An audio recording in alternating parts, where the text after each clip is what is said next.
Miembros de la mesa directiva,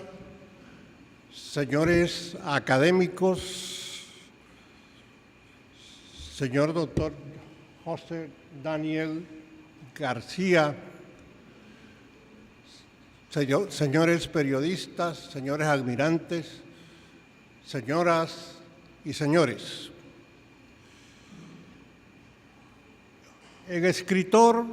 José Daniel García en esta sesión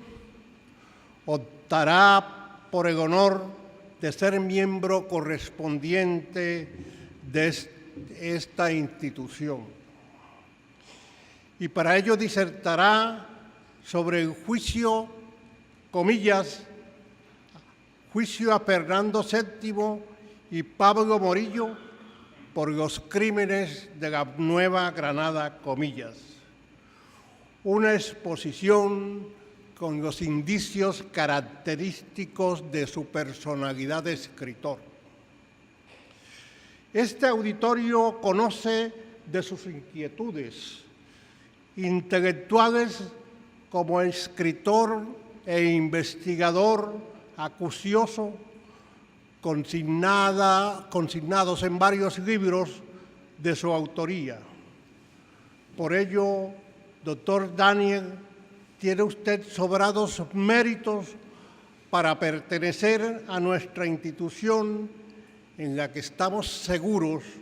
que a partir de hoy participará en todas sus actividades. Finalmente, quiero manifestarle que usted es de esos personajes de la ciudad heroica que se presenta tal como es, sin imposturas. Usted exhibe su inteligencia y trabajo sin el cálculo de los oportunistas. Por ello, valoramos su presencia desde hoy en la Academia de la Historia. Académico correspondiente Guillermo Daniel García, bienvenido a esta su casa. Quiero agradecer al doctor Darío Morón Díaz y a los miembros de la Junta Directiva el haber escogido la postulación que hice para ser miembro de la Honorable Academia de Historia de Cartagena. También a los directivos y a los miembros de la Academia que votaron a favor. Voy a leer un trabajo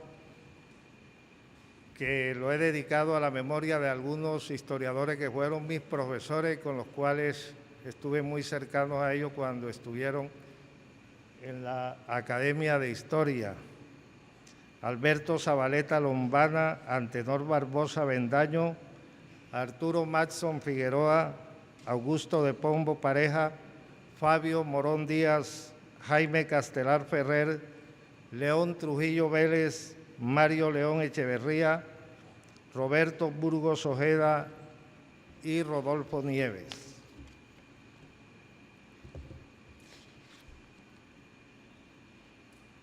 La España fue siempre para la América una madrastra despiadada y cruel.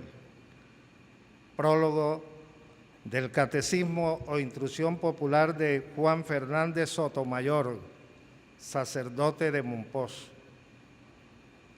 Esta investigación, basada en testimonios y escritos de don Lino de Pombo, Juan García del Río, Manuel Marcelino Núñez, protagonistas en la defensa de la toma de Cartagena de Indias, en las denuncias de Enrique Somoyar, seudónimo del general Antonio Nariño, de don Andrés Lebel de Goda, quien ofició de fiscal general de la Capitanía General de Venezuela, del conde de Toreno, de Felipe Larrazábal, de los documentos e investigaciones de notables e ilustres historiadores, busca desempolvar y mantener vivas las denuncias que en 1821, 1822 y 1823 pusieron en el banquillo de los acusados ante las Cortes españolas al rey Fernando VII de la dinastía de los Borbones y a su sicario Pablo Morillo, conde de Cartagena y marqués de la Puerta, llamado el Pacificador, a quienes le hicieron un juicio de responsabilidad por su invasión y crímenes cometidos en la naciente República de las Provincias Unidas de la Nueva Granada y a su actuación funesta en la gobernación de Venezuela, desconociendo principios del derecho de gente consagrado en las 7 partidas y todo el acervo jurídico sobre el derecho internacional de la época. Es importante hacer la salvedad acerca de la discusión entre historiadores tradicionales, conservadores e historiadores de academia y de avanzada cuyos estudios no se han enfocado a un juicio histórico a la dinastía borbónica encabezada en esos momentos por Fernando VII y a su verdugo Pablo Morillo, por las masacres cometidas en esta parte del continente, sino a ver quién era más importante entre las muertes llevadas a cabo por los españoles. El historiador Raúl Román Romero, en su obra Celebraciones Centenarias de Construcciones de una Memoria Nacional, dedica 4 páginas en su obra con el objeto de analizar el por qué no aparecen negros y mulatos en las listas que publican las obras de los mártires de Cartagena. Sin embargo, no hace un juicio de responsabilidad a quien lo realiza o determina el crimen. Y uno de los hechos más notables que le echó polvo a las masacres de Morillo en el momento en que Juan José Nieto, en su condición de miembro de la Asamblea Legislativa de la provincia de Cartagena,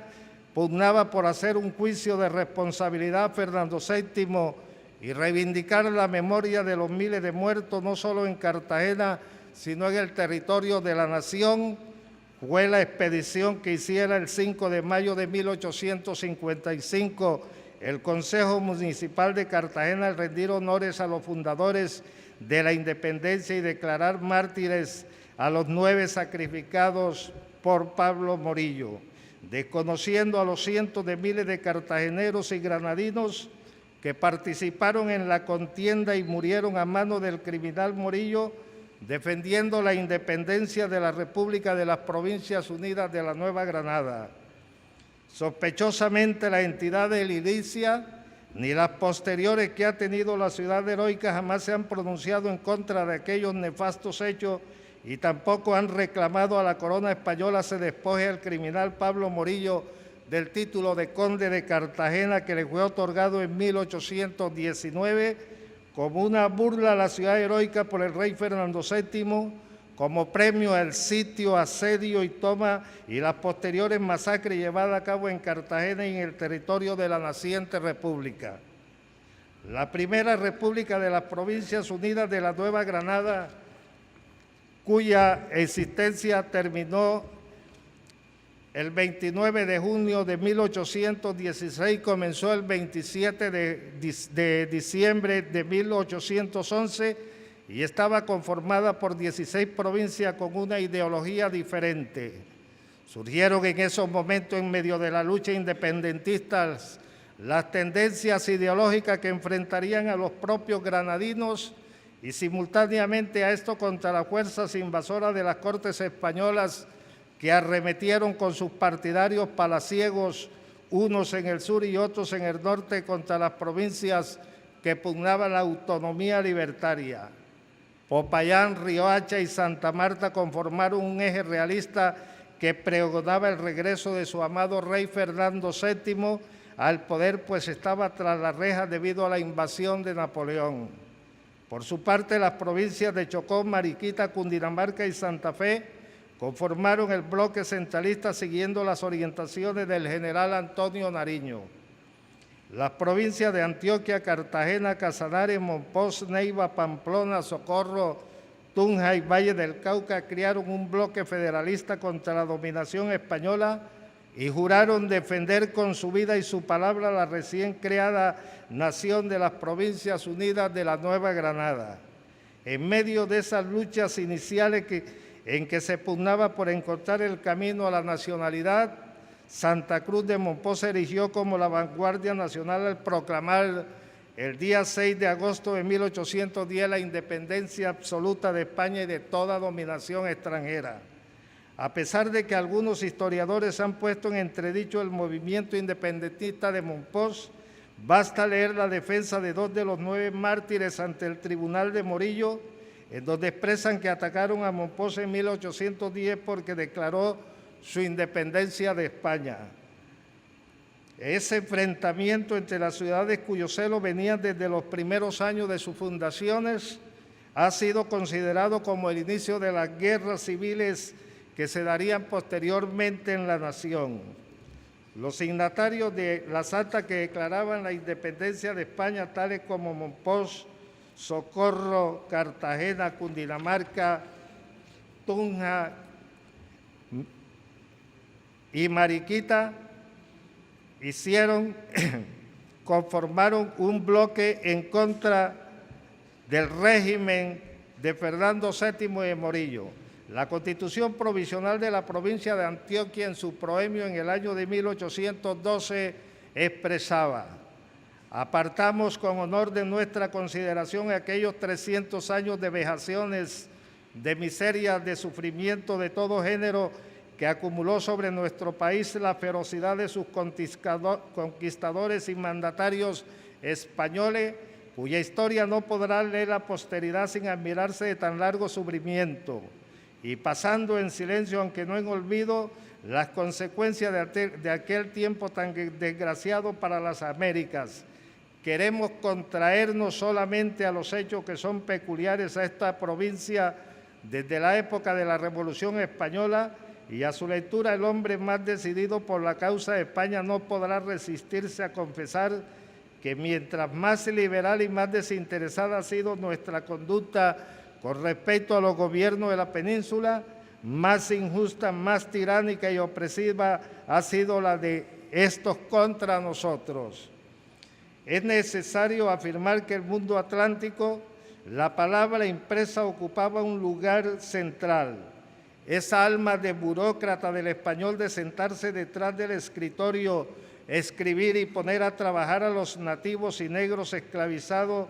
a lo largo de más de 3 siglos, entre los nuevos habitantes adquirió una nueva dimensión creadora por la cualidad expansiva y la vocación universal del lenguaje utilizada para dar vida de un plumazo, firmando actas y más actas, y esperaban que surgieran nuevas comunidades en el mundo político.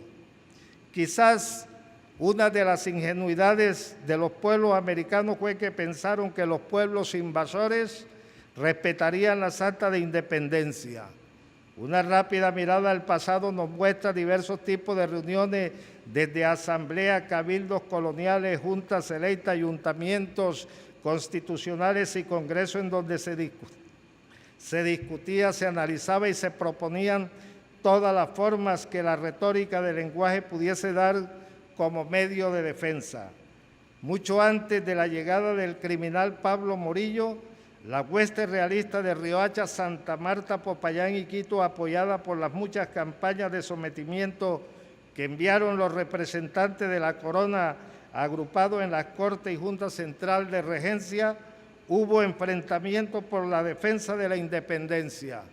El obispo de Santa Marta, Fuerte Realengo, conminó a mediados de 1812 a los curas párrocos de las sabanas de la provincia de Cartagena para que se opusieran a la lucha libertaria patriota. Respondieron favorablemente los curas de Magangué, Cincelejo, Corozal y Tolú. Frente a esos hechos, Cartagena, la de Indias, se erigió en la fuerza coercitiva de la defensa de nuestra independencia, y uno de sus líderes, Manuel Rodríguez Torice, organizó expediciones armadas para despejar de españoles y realistas la costa norte de la Nueva Granada. Así, Pedro Labatut para Santa Marta, Cortés Campomanes para las Sabanas, y los hermanos venezolanos Miguel y Fernando Carabaño para el Golfo de Morrosquillo. Manuel del Castillo, general de brigada de los ejércitos de la Nueva Granada,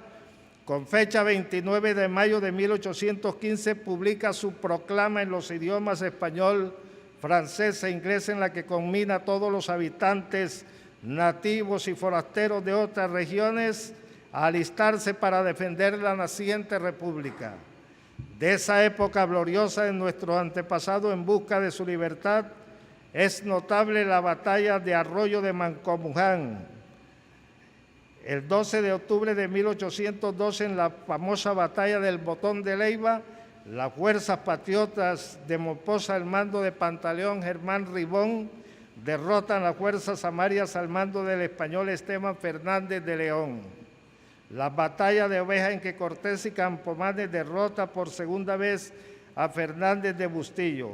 El coronel Labatut derrotó en Sitio Nuevo a Tomás Pacheco.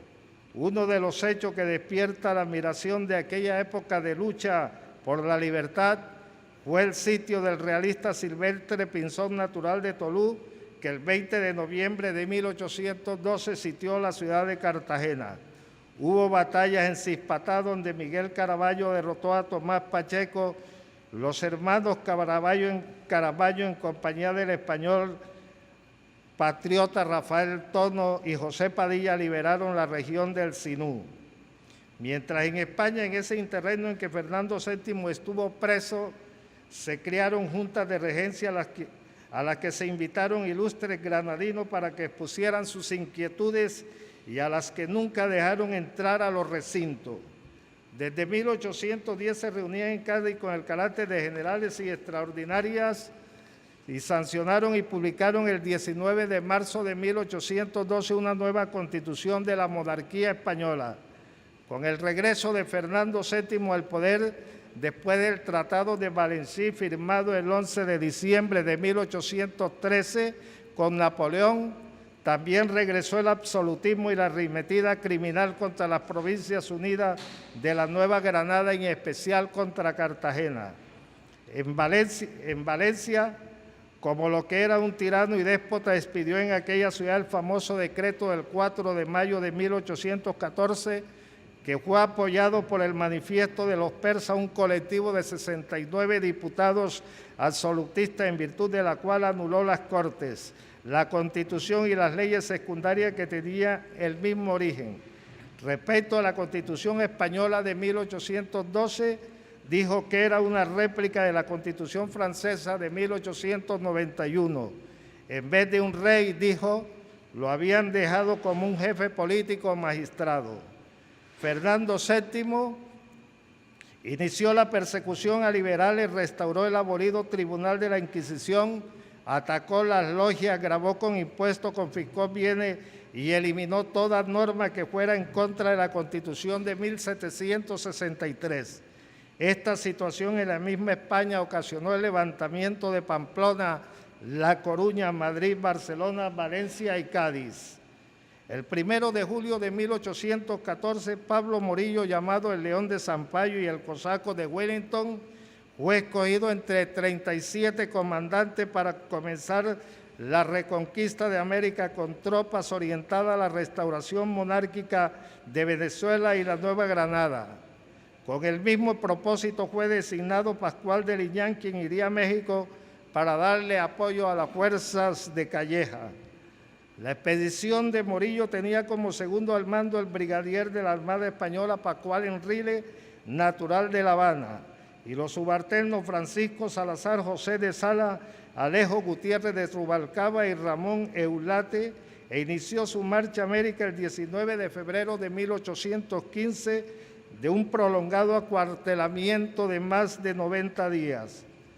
Morillo, una vez llegó a Margarita, hizo todos los preparativos para la expedición contra Cartagena, que en esos momentos encarnaba el liderazgo de la independencia. Repartió a sus hombres de manera que pudiese llegar a los rincones de la gobernación y del virreinato. A Margarita designó 800 hombres, a Caracas y La Guaira 1000, a Cumaná y Barcelona 800, a los Llanos 800 y dejó 300 en Puerto Cabello, y de allí embarcó para Cartagena. Cartagena, la de India, ciudad apetecida por corsarios y piratas, bucaneros y filibusteros, almirantes y varones, marqueses y condes, era un plato suculento para Morillo. El desarrollo de la ciudad era excepcional. Ni la realenga Santa Marta y mucho menos la cuasi alemana Riohacha fueron amuralladas en España y en Europa. No gozaban del prestigio que tenía Cartagena junto a Veracruz, Portobelo y La Habana, que conformaron la élite de ciudades amuralladas del continente americano. Pablo Morillo, que aún 200 años después de sus ejecuciones sin juicio sigue siendo un héroe en la España de los Borbones, según lo cuentan sus biógrafos, también es admirado y defendido en la Cartagena, en la Cartagena antigua. Fue encargado por el rey Fernando VII el 18 de noviembre de 1814, que hacía uso del decreto real del 9 de mayo de ese mismo año, expedido en San Juan de Luz, en donde anunciaba poner término a las calamidades que afligían a varias provincias de los dominios de América y arrasar con los sediciosos. Morillo, cumpliendo órdenes para atemorizar, crear miedo y terror a la naciente república, aplicó toda la forma de tortura y de muerte a la población civil: el fusilamiento, el hambre, la horca, la delación, el descuartizamiento, la demagogia, la violación, la decapitación y la flagelación. El fusilamiento en la hacienda Tordesillas el 30 de agosto de 1815 del adolescente Eugenia Arrázola, de 14 años, natural de Turbaco, acusada de pertenecer a la inteligencia de la resistencia, llevada a cabo por Pablo Morillo y su ejército pacificador, inicia en cierto sentido la violación del derecho de gente que los ilustrados y liberales criollos desde finales del siglo XVI desde el siglo XIX difundieron con acierto la modernidad política y jurídica en una sociedad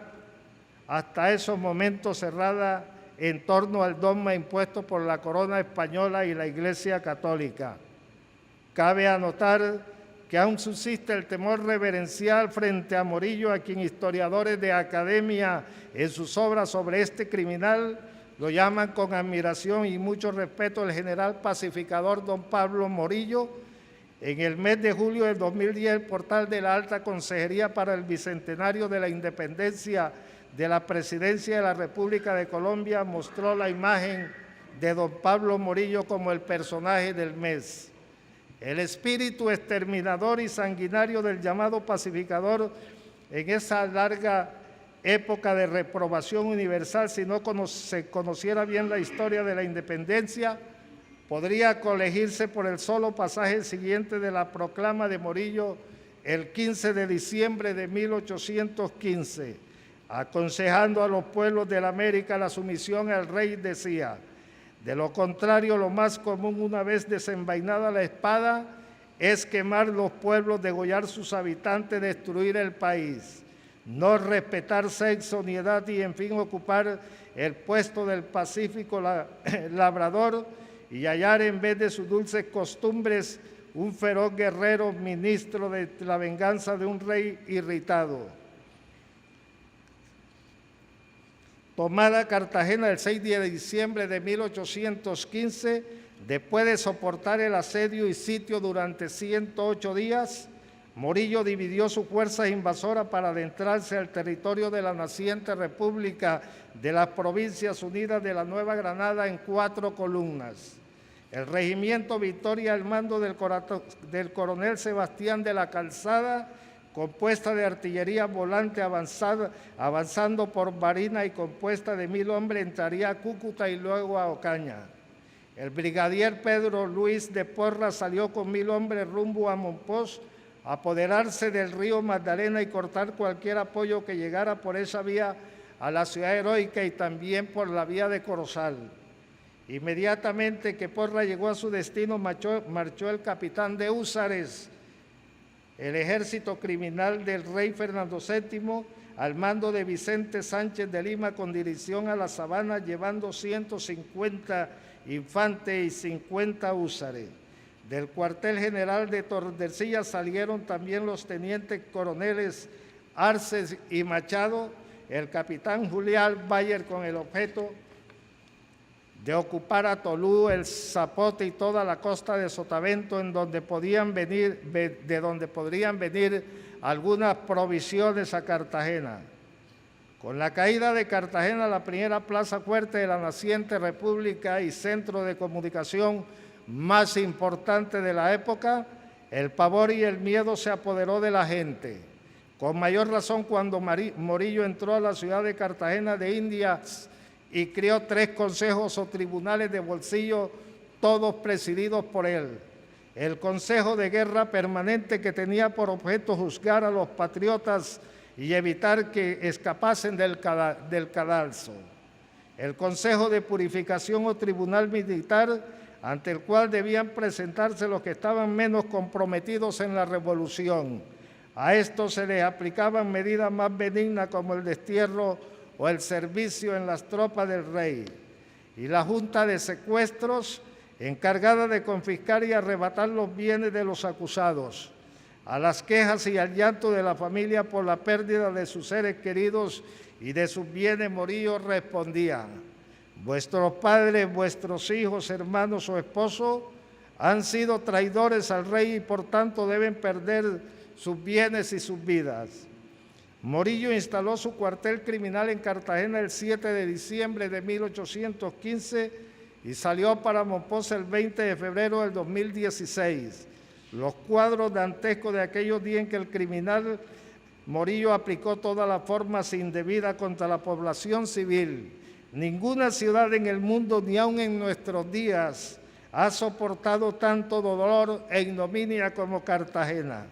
De aquellos 18.000 habitantes quedaron, para contarlo, apenas unos 6.000. Más de 4.000 murieron en la defensa, en que los niños fueron grandes protagonistas. Y bueno, más de 100.000, según dicen los testigos, murieron de hambre por el cerco. No obstante, Cartagena dio ejemplo ante la comunidad internacional de aquellos días y su heroísmo fue compensado con la ayuda humanitaria de Haití, Jamaica y Estados Unidos. Esos actos criminales cometidos por Morillo le valieron el título de Conde de Cartagena. España no podrá justificar ante la historia, la moral y la civilización los horribles crímenes cometidos en la naciente República de la Nueva Granada por Pablo Morillo y su ejército devastador. El incendio, la flagelación, la horca, el fusilamiento, el descuartizamiento, la tortura, el patíbulo erigido en cualquier lugar de la patria para infundir miedo y terror. Frente a las quejas y denuncias que se suscitaron en aquellos días, el monarca no solo apoyaba a su sicario, sino que lo laureaba y premiaba también con el pomposo título de Marqués de la Puerta. Con el objeto de que el juicio sea honesto, que no esté parcializado o que se vaya a tener un direccionamiento de la opinión a los lectores, es necesario mencionar a quienes lo enjuiciaron, pero también a los defensores que ha tenido el criminal. A lo largo de 200 años, desde 1819, si rastreamos con sumo cuidado los textos de la historia que mencionan a Pablo Morillo, siempre lo incriminan por los hechos cometidos al frente de su ejército de húsares y criminales. Don Lino de Pombo, cuyo texto está firmado el 8 de abril de 1862, protagonista de aquellos nefastos días para Cartagena en su condición de teniente de ingenieros, fue encargado en 1815 de fortificar el Cerro de la Popa. En uno de sus apartes, en la narración cuenta: eminentes y acrisolados patriotas con que se inauguró en aquella ciudad su larga serie de fusilamientos oficiales, el ejército español llamado el Pacificador, tras lazos de huello a sangre fría hasta mujeres y niños perpetrado por el monstruoso Morales en el Lazareto de Cañoloro y en Boca Chica. Don Juan García del Río, en su relato, dice: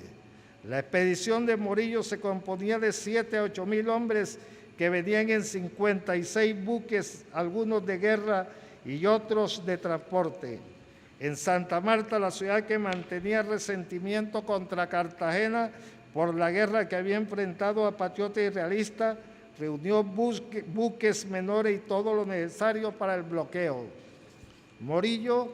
colocó sus hospitales a la espalda de la línea de Turbaco, en donde hizo chozas y barracas en Sabana Larga y Arjona. Con estas operaciones se cerraron también las avenidas de la plaza por tierra, quedando Cartagena rigurosamente bloqueada. Morillo, que conocía su fortaleza, no intentaba otra cosa que tomarla por hambre. Morillo, dice, del Río tomó la ciudad el 6 de diciembre después de 108 días de asedio. Cadáveres en las casas y en las calles, mujeres y hombres moribundos o esqueletos ambulantes fue la población que hallaron en Cartagena. Esta parecía un vasto cementerio de un aire corrompido y pestilente. Durante el asedio, perdió Cartagena por el hambre más de 6.000 personas o la tercia parte de su población, dice. Entre los subalternos de Morillo estaban Morales, que fue destinado a tomar posesión de los castillos de Boca Chica, lo que verificó, hizo luego publicar un bando ofreciendo seguridad y amnistía a todos los vecinos de Boca Chica y confiado en sus promesas, se presentaron hombres sexagenarios, mujeres y niños pescadores infelices que en ninguna parte podían tener en las ocurrencias políticas. A todos los mandó a degollar en las orillas a la orilla del mar, ese bárbaro azote de la humanidad, cuenta del Río. Don Andrés Lebel de Goda, quien ofició de fiscal de la Hacienda Pública de la Capitanía General de Venezuela, en los periódicos Diario Gaditano y Eco de Córdoba publicó una denuncia firmada en Bordeaux el 1 de diciembre de 1821, dirigida al rey Fernando VII en contra de Morillo. En dicho artículo, don Andrés Lebel de Goda lo denuncia por el asesinato de don Vicente Guevara, alcalde de Valencia, un hombre probo, padre de familia que fue sometido a crueles supicios hasta llevarlo a la muerte, solo por mantener correspondencia con amigos de infancia. Don Enrique Somoyar, seudónimo del general Antonio Nariño, que utilizó para esconder su personalidad y honrar a quien fuera su benefactor en tiempo en que estuvo privado de la libertad en las ergástulas de la bóveda en Cartagena. Nariño, en la Gaceta de Cádiz publicó en 3 entregas entre febrero y marzo de 1820 cartas de un americano a un amigo suyo, las que firmó con el seudónimo de Enrique Somoyar. Por su contenido fueron reeditadas el 21 y 28 de abril del mismo año en la Gaceta de la Isla de León y circularon copiosamente en la península ibérica. A dicho documento, el 18 de junio de 1821,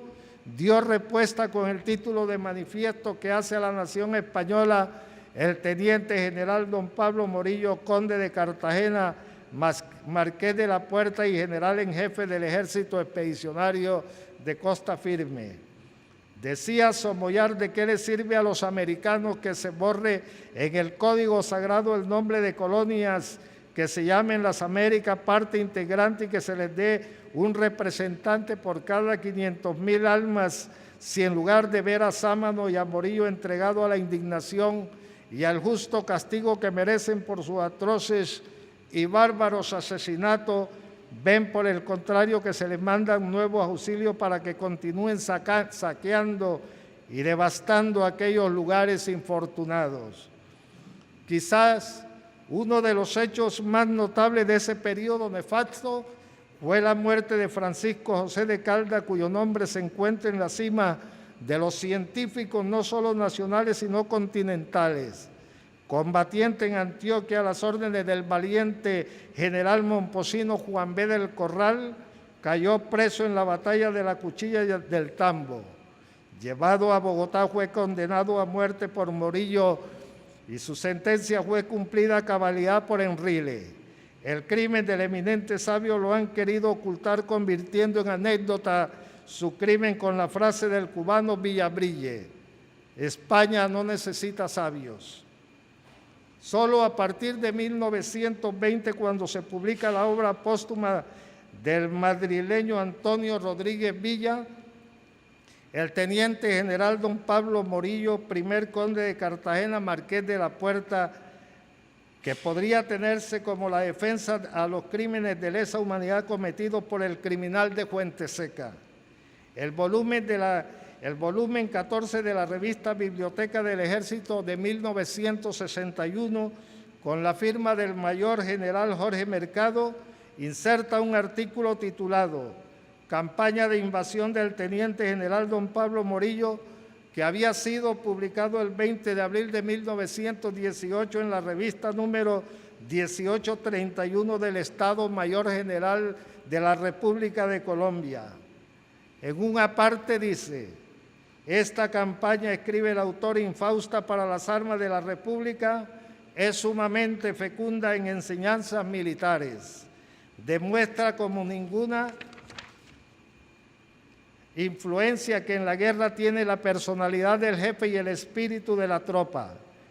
que solo la firme voluntad de vencer puede conducir al éxito, que cuando se espera tener noticias y elementos suficientes para dominar con claridad y sobre seguro una situación militar. El autor al final del texto hace una apología a Morillo. Más tarde, cuando la invasión de Morillo y con medios todavía primitivos, cuánto ardor y cuánta valentía en 1000 combates dolorosamente infortunados ante la pericia del pacificador, su certero plan de ataque, su tropa aguerrida y su ansia de total eliminación republicana, pues la sangre que dejó de correr en los campos de guerra continuó su cauce glorioso en los cadalsos. Están totalmente equivocados y son conniventes con los criminales quienes aún dudan y consideran una utopía que hablar o pregonar se le haga un juicio histórico a Fernando VII y a Pablo Morillo por los crímenes en la naciente República de las Provincias Unidas de la Nueva Granada, y que el gobierno nacional o las diversas academias de historia del país debieran solicitar al monarca actual Felipe VI, en su condición de descendiente de la dinastía de los Borbones, ofrezca disculpas al país y elimine el título de Pablo Morillo y a su descendiente de conde de Cartagena, que le fue otorgado por los actos criminales cometidos contra la población civil y en especial contra la ciudad de Cartagena de Indias. El concepto de crímenes de lesa humanidad data de mediados del siglo XIX y la primera lista de actos criminales se realizó a finales de la Primera Guerra Mundial, pero solo con la Carta del Tribunal de Nuremberg en 1945 se hizo la tipificación legal. Cabe anotar que el término lesa proviene del latín lesu, que significa herir, dañar, golpear u ofender. En la antigüedad, el derecho romano concibió los delitos de lesa majestad cuando se atentaba contra la vida de un soberano o de cualquiera de sus familiares de parentesco directo. El Estatuto de Roma de la Corte Penal Internacional, en el inciso 3 del preámbulo, dice, afirmando que los crímenes más graves de trascendencia para la comunidad internacional en su conjunto no deben quedar sin castigo. Los actos realizados por Pablo Morillo al mando de su mal llamado Ejército Pacificador quedan tipificados en el capítulo 4, en el capítulo 7 del mencionado estatuto. Por crímenes de lesa humanidad se entienden los actos inhumanos, tales como asesinatos de jefe de Estado, el exterminio, la esclavitud, la deportación o las persecuciones contra cualquier población civil por motivos sociales, políticos, raciales, religiosos o culturales, perpetrados por las autoridades de un Estado por particulares que actúen por instigación de dichas autoridades o con su tolerancia. No era desconocido para el monarca ni para Pablo Morillo el derecho de gente de la época. Las elaboraciones doctrinarias del jus internacionalistas europeos, sustentadas en la llamada Escuela Española del Derecho Internacional, iniciada por Vittoria y Suárez, que posteriormente desarrollaron Gentile, Grocio y Battle, se habían perfeccionado hasta adaptarse como práctica extendida en las relaciones políticas de los pueblos. De allí que esos postulados del derecho de gente y el derecho de guerra eran ampliamente conocidos tanto por los españoles como por los criollos americanos, que llegaron a jugar un papel protagónico en el proceso separatista de las antiguas colonias españolas respecto a la metrópoli. Un hecho notable en la historia de las relaciones internacionales y la aplicación del derecho de gente fue la declaratoria de independencia de Inglaterra que hicieran las 13 colonias americanas el 4 de julio de 1776 en Filadelfia. Ya para esos tiempos las naciones reconocían el principio de la imprescriptibilidad de los crímenes de guerra y de los crímenes de lesa humanidad y asegurar su aplicación universal. La independencia de Estados Unidos fue reconocida por Francia en 1778, España en 1779 y Holanda en 1780. Los países de Suecia, Prusia, Dinamarca y Portugal conformaron la Liga de los Neutrales. Las actuaciones del rey Fernando VII y su sicario Pablo Morillo tipifican su conducta como agentes criminales al invadir el territorio de las Provincias Unidas de la Nueva Granada, cuyos habitantes internamente, en medio de sus contradicciones ideológicas y políticas, construían su propia nacionalidad. Es importante saber que entre 1814 y 1815, Francia y las potencias aliadas firman una serie de tratados en París sobre el derecho de gente. Antes Francia había firmado otros tratados con Austria, como el de Campo Formio en 1797, el de Lunevich en 1801, el de Presburgo en 1805 y el de Viena en 1809. Con la Gran Bretaña firmó en 1802 el Tratado de Amiens y con Rusia el Tratado de Tilsit en 1807. Ante los ojos de la historia y en la memoria colectiva, el rey Fernando VII y Pablo Morillo son determinadores de crímenes de lesa humanidad y como tales deben ser juzgados y condenados por invadir, sitiar y asesinar con fuego, hambre, tortura y fusilamiento la tercera parte de la población civil de Cartagena de Indias.